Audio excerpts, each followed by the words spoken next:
All right. Thank you, everyone, for joining our next panel here. We're going to have a conversation about leveraging MEV for your customers. And we've got Carl DiClementi, head of DevRel at QuickNode, and Theo Powers, the CEO of Merkle. So give it up for them, and thank you so much. Thank you very much for the introduction. Today we're going to talk about MEV and how to leverage it if you're an RPC provider like what QuickNode does, but also if you're a wallet or a Telegram trading bus or any kind of application that outputs swaps and transactions on most major blockchains that we support, which are on the slides here. Just to give you a bit of an intro, I'm the CEO at Merkle. We are specializing in MEV extraction and protection on all major chains, which are Ethereum, BNB, Base, and Solana at the moment. And we help RPC providers, as well as in all the other ones that I mentioned, protect our customers against front-running attacks, more commonly called sandwich bots, and extract back-running, which is also called arbitrage or liquidations on most EVM networks, and as well as Solana. We've been doing this for about a year and a half now. We've worked extensively with QuickNode. We work with other RPC providers and a lot of major wallets as well. And today we're just going to go into details about how it actually works, what it does for you, what it does for your customers, and how you can leverage it to make good additional revenue for everybody involved and make markets more efficient. Why you should care about MEV if you're wallets, or if you're a chain or anybody in the ecosystem, is that our main focus is making markets more efficient and more accessible for people on chain by providing, slippage-free trades, or at least the best possible slippage that you can have on a trade, by preventing bots from sandwiching you. And also, we make sure to correct prices after your swap so that the next person in the block also gets a really good price on their swaps. Or other things that they're doing on chain. If you look at MEV over the last few years, about 2 years ago when block building was introduced on Ethereum, there was a massive amount of sandwiches that started happening, and users were losing tens of millions of dollars every month from just bots sandwiching users, and that's why we decided to start Merkle, and we started working with wallets and RPC providers, and I think today that number is much lower because we protect a lot of the transactions on Ethereum, and we started making markets also more efficient on chain. All right, let's get into some more details about how we do all this. If you're a searcher and you're in the audience and you're doing MEV searching on chain right now, you can go and subscribe to our public feed of transactions and start backrunning or offering arbitrage that can be captured on our public stream on all these networks at the moment. And so let's get into some more details about how it can be used by RPC providers. So thank you for coming, Carl. Thank you for joining us today. Do you want to describe how we work on QuickNode and the marketplace and kind of the details of that? Absolutely. So I'm Carl DiClementi, head of DevRel at QuickNode. I work closely with a lot of our partners, including a lot of our marketplace partners. Our marketplace team, we work closely with a lot of third parties that are offering developer tools, typically APIs. One of the things that is very unique about our MEV partners, Merkle being a primary one, is that they overwrite an existing method if a user wants to turn it on. And that sounds like a negative thing, but it's actually very positive. So all a customer has to do is go into their account, flip a switch to turn on the add-on, and their existing send transaction API calls now all of a sudden start sending the transactions through their MEV services. This provides significant value for our customer as well as their end users. Our customers, they might be people like wallets, DeFi providers, also traders, right? And this provides significant value around protection. You don't want to be front run by a bot. You don't want to be sandwich attacked. And the only thing around chains that this does is provide additional positive value. Protocols, they don't want to have the experience of significant price differentials between chains or between protocols. Any arbitrage is only a net positive for protocols as well as end users. I think that end users are the ones that suffer most from these types of things. I think it's really important that the blockchain be something that is accessible to people and that your average user isn't the person that's being impacted negatively by these types of things. So really excited to partner with Merkle around offering these services. So it's going really well. So just to confirm, there's no code changes needed at all. It's just like a one click on QuickNode to enable this add-on, which is free. You don't have to pay for that at all. And I will also add that you can also sign in through QuickNode. You don't even need to create an account with us. You can sign in through QuickNode and get access to your cashback account. So any MEV that we're able to generate from the transactions that originate from your account on QuickNode, we'll give it back to you and kind of paid off on chain through a transaction. Very easy, no account to create anything. Are you able to tell us a bit more about like the growth of the add-on on QuickNode and kind of the shift in customer perception around MEV and kind of where it's at today? Yeah, interestingly, it's a lot of education.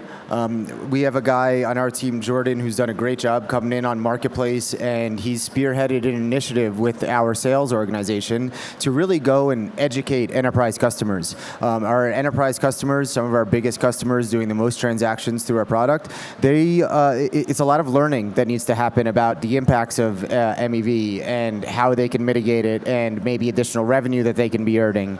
And as we've done that, as we've run those programs, we've seen significant adoption. We continue to work more and more deeply on this, and they like that rebate. Sometimes they pass along that rebate onto their users, right? Users love that as well. So that's been going really well, that education. We have seen substantial growth in the past maybe 3 months coming into this year, ramping up the number of requests as well as the number of customers adopting, and we expect to see well into the, let's say, 6 digits of rebates to customers this year. So that's pretty substantial. Yeah, absolutely, and it's only going to go up with more swapping, more volume. The price, all these revenues is made in Ethereum, so if Ethereum goes up, if it stops going back down at some point, we'll make more revenue from that as well, and so will your customers. What have you seen are like the most, the biggest selling points and the biggest benefits that customers are seeing from this? I think probably the biggest selling point is usually around the rebates. And it's kind of unfortunate to say, but it's the truth, right? Money is what compels businesses to make decisions. It's nice to say, hey, your users might get a better experience, but ultimately, if you can tell them, hey, making this change, putting manpower and mind share behind it is going to increase the revenue for your business, that is usually what motivates people the most. But I think there is certainly a class of customers that, on our end, so these are usually tooling providers or wallet providers, things along those lines, that really prioritize their customers, and they really care about the fact that they don't want their customers to be impacted negatively by things like sandwich attacks or something along those lines. Yes, absolutely. And so far, have you seen any kind of downsides or negative aspects of turning on like MEV protection or revenue? Not that I'm familiar with. I think that we are very excited and we continue to invest in this relationship. I am not familiar with any of those downsides, if we're still here investing into it, then I'm sure it's going really well. No, I'm glad you say that. I was a bit afraid for a minute there, but yeah, there's no downsides to having MEV protection and revenue. It's really a win-win for everybody, which is why we've been able to grow so much over the last year and really educate a lot of wallets and tooling, like you said, which didn't realize that was just there and happening under their noses on the chain. Yeah. Let's see.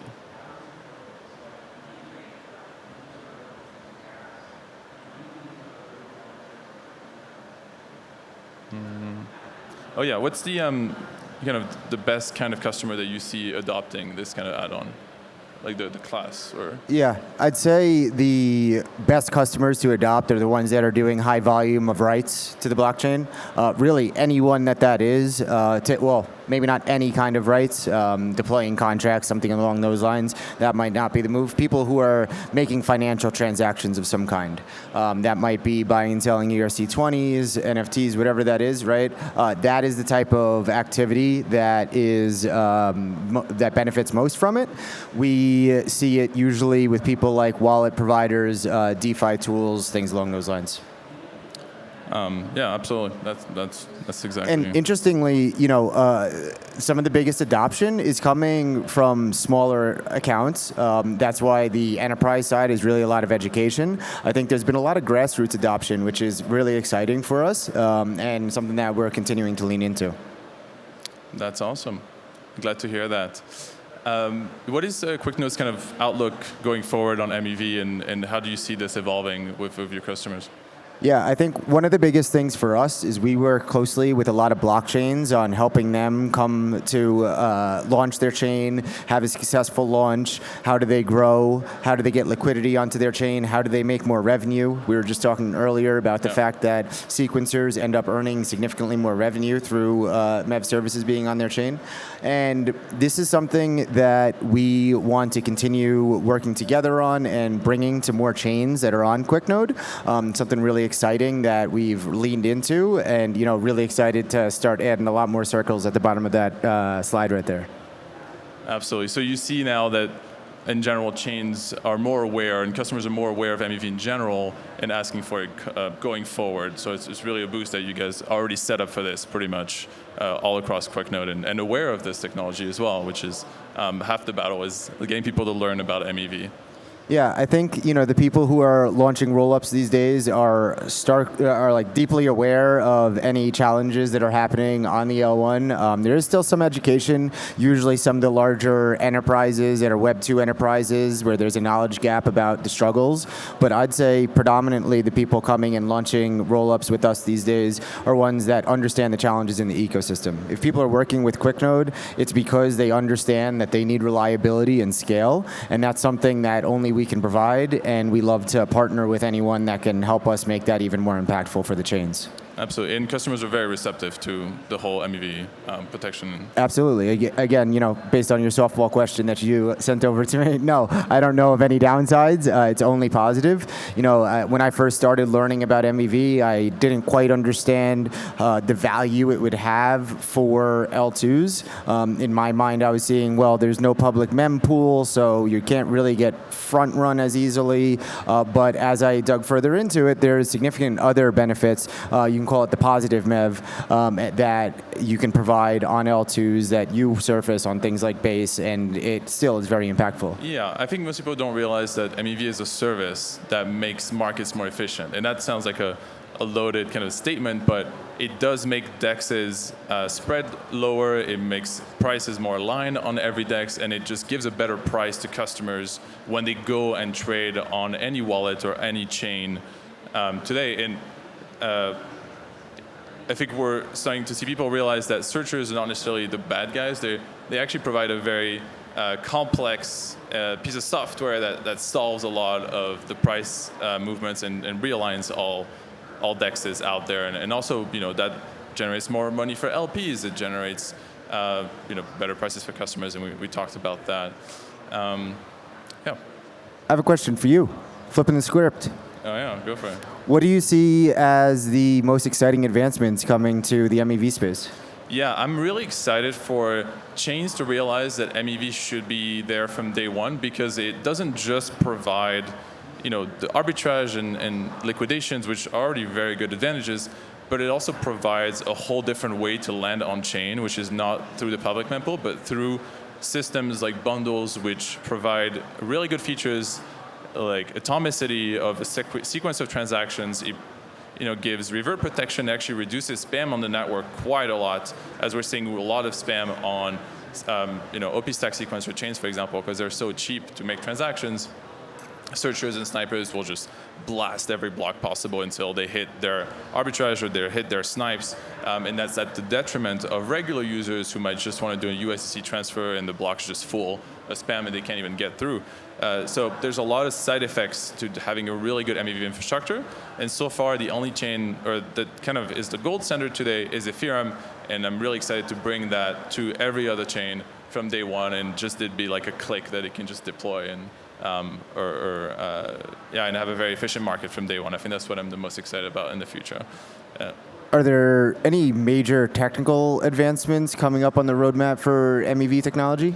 Yeah, there's a lot of work around TEs or executed environments, which can preserve the privacy of customers more when it comes to extracting MEV, because right now we run a public feed, which is we remove a lot of information from the feed, but there's still, people can kind of see the transactions are about to happen. So we're seeing a lot of work with searchers being in TEs and block builders being in TEs, and kind of preserving privacy end to end from the wallet to being executed on chain and only being revealed after the fact, which improves, execution, fairness, and the entire system as a whole.